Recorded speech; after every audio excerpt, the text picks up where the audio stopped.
Hi and welcome to Coffee with My Sunshine. Today I am joining in on a really fun Easter themed collab called Bunnies Hopping Around the World.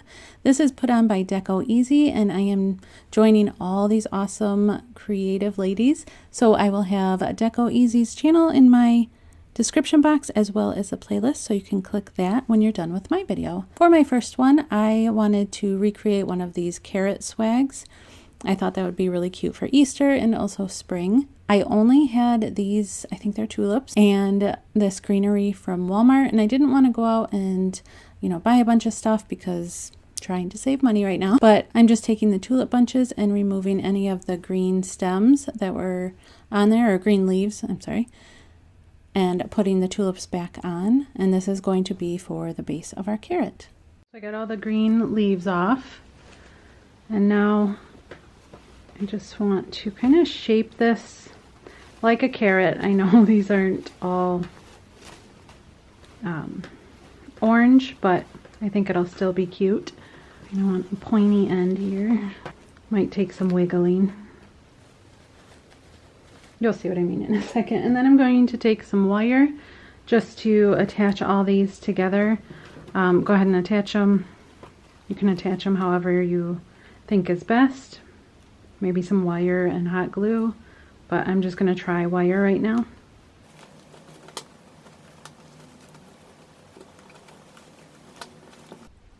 Okay, so I got that all wired in, and now I'm going to take the greenery. This stuff is from Walmart, and I'm going to kind of weave that in there. This is going to be the top of the carrot.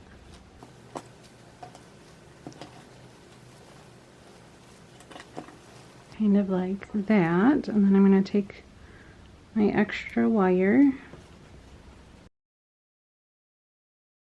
and then really secure that in.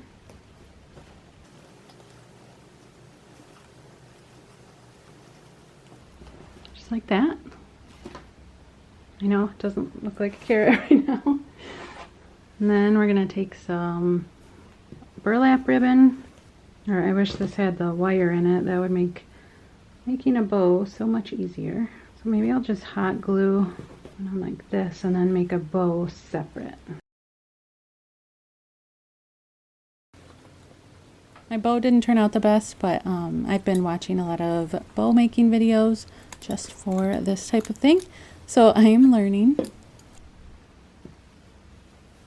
And if you had tulips or any kind of orange flowers or white ones that you could spray paint orange, it would probably look a lot more like a carrot. And I'm just going to shape our little topper here.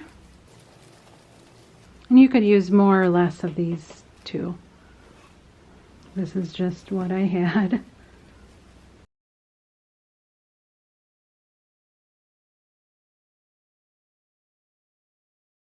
For my next one, I'm making a paper mache bowl using toilet paper rolls, egg cartons, and toilet paper. And I lost the clip that was supposed to go before this and the audio, so I'm going to try and go over it really fast.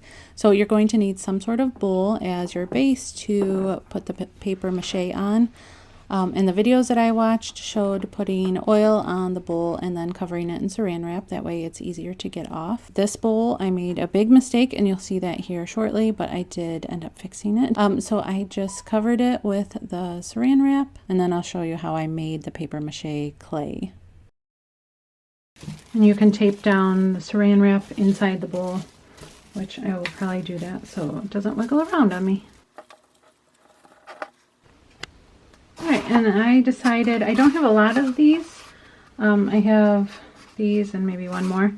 I think an egg carton might work well. I think that'll work good for the paper mache. And also I saw a bunch of people using toilet paper. This is one that we bought a case of these during the lockdown and stuff because it's the only kind we could get, but it's so see-through.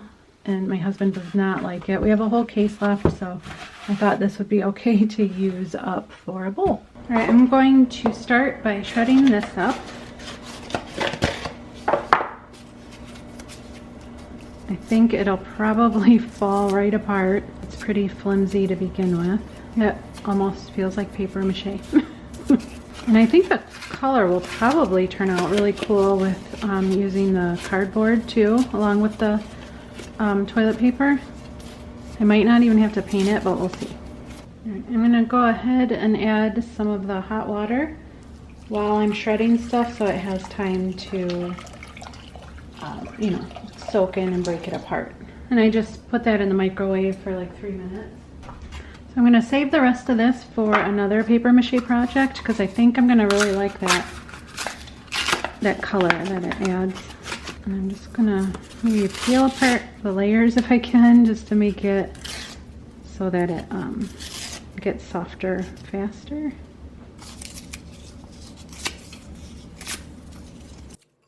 Now I'm gonna add some of that toilet paper, which should soak up really fast.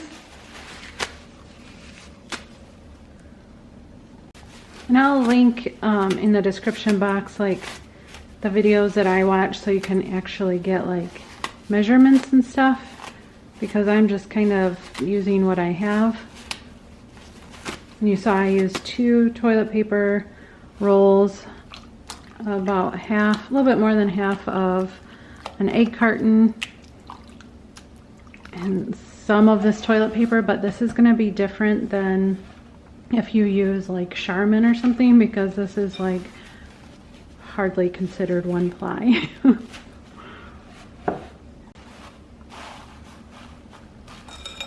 Threw in another handful. I decided I didn't have to rip it up before I threw it in because it's just going to fall apart as soon as it hits the water anyway. Might add a little bit more hot water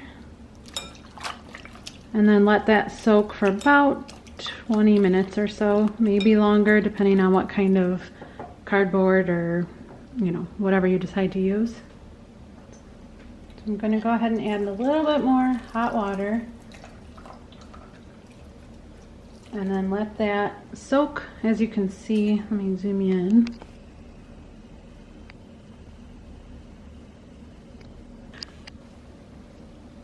As you can see, it's already falling apart pretty good. So we're just waiting on the cardboard. So it's been about 20 minutes and it looks like it's nice and soggy. I'm going to blend it up with just a hand mixer. A lot of people use like blenders, but I don't want to ruin our blender or our food processor. So I'm going to use these because I can wipe this off easily and we'll get it mixed up.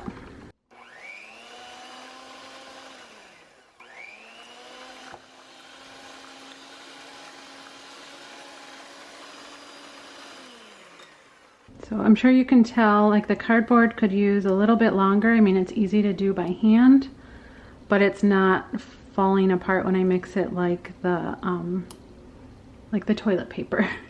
So you might want to give it a little bit longer, maybe half hour, 35 minutes, just to break apart a little bit easier. All right, so I'm just gonna go ahead with it because I don't hate these big pieces. It may not work as well as the videos I watched, but I think they might look kind of cool in the end result. So I'm just taking this, it's really kind of gross feeling, and squeezing out some of the water. You want a little bit of water in there, but this is kind of what it looks like up close.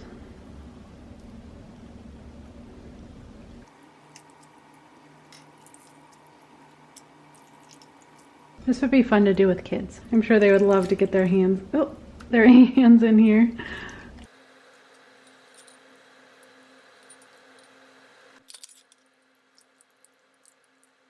And when you're done doing this, obviously this does not go down your drain. You don't want it clogging it, so maybe put it in the garbage. If you can, strain it some more outside, but you definitely don't want to put it down your drain. Okay, so I'm going to use some of this. I don't know if it's the same as joint compound, but I think it is.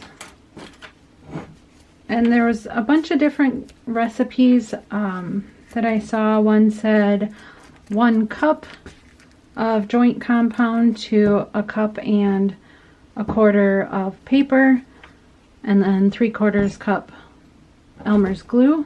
or white glue, whatever.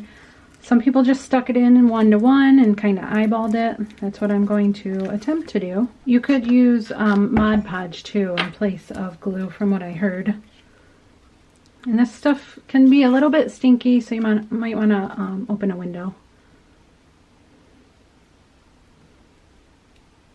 Good bit of that in there. And I don't have like an old blender that I want to use with this. Mine is used for food, and I don't want the, you know, the glue and the compound stuff ruining it. So I'm just going to use my hands. I know the blender is supposed to blend it up really well, so it's kind of like a clay. But I want mine a little bit more lumpy. If you want yours like a clay, go ahead and use like an old blender, and it'll break it apart into you know, just a more creamy consistency. Looks pretty gross, huh? Alright, so then I'm going to take that and just start applying it to my bowl.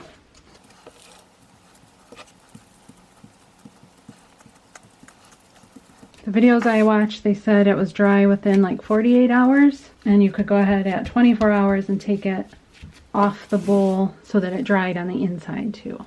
So I'm going to let this sit. You can put it by maybe a fan or by a heater vent to dry it a little bit more quickly. I wanted to show you, this is about how thick I have it. I need to fill in a couple spots to make it a little bit thicker, but I'm going to, after I fill that in, just set it aside and let it dry.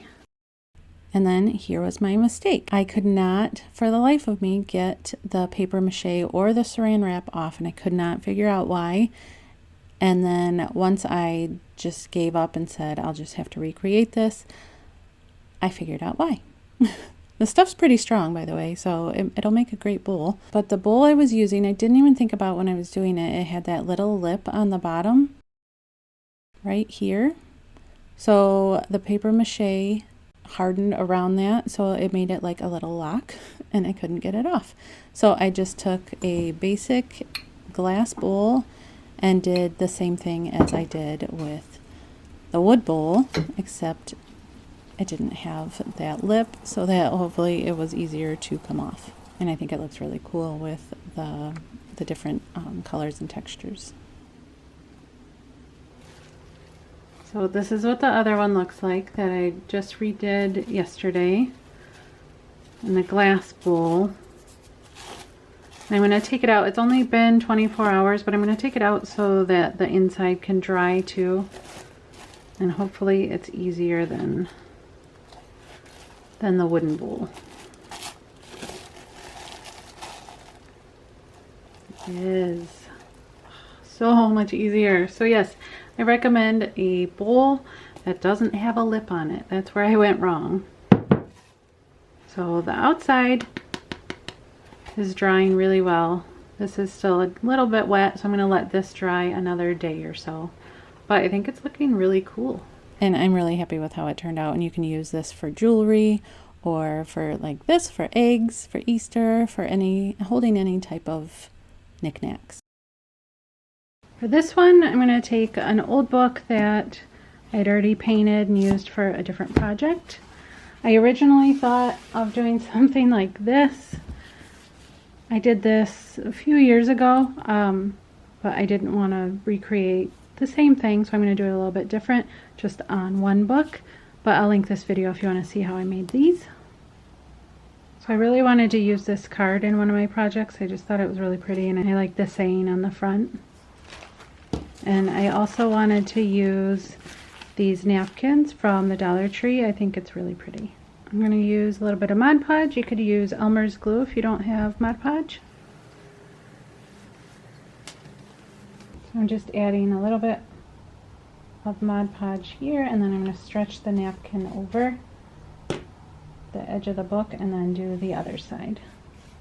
And I'm just doing the binding area. I just think these napkins were so pretty. You could use this as like a background in a picture frame, or, you know, to fully cover your books. You could use it in a tray. I just think it's really pretty and really springy and can be used for Easter or spring or summer even. And this is just really easy. I've done a ton of videos on, you know, covering your books with Mod Podge and that type of thing. This might even be good to use a little spray adhesive here. Might be easier, but that wasn't too bad. I think this might even look cute just like this, but I think I'm going to cut the back off of the card and just attach it that way. And this would be cute to give as a gift if this were just like a blank journal or an address book or something that you spruced up for Easter or spring.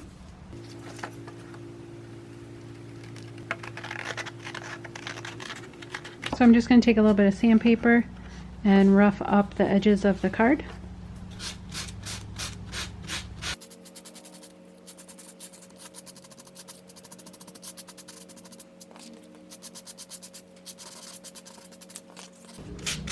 Just trying to make it look a little bit more like these colors, like just a little bit paler, I guess.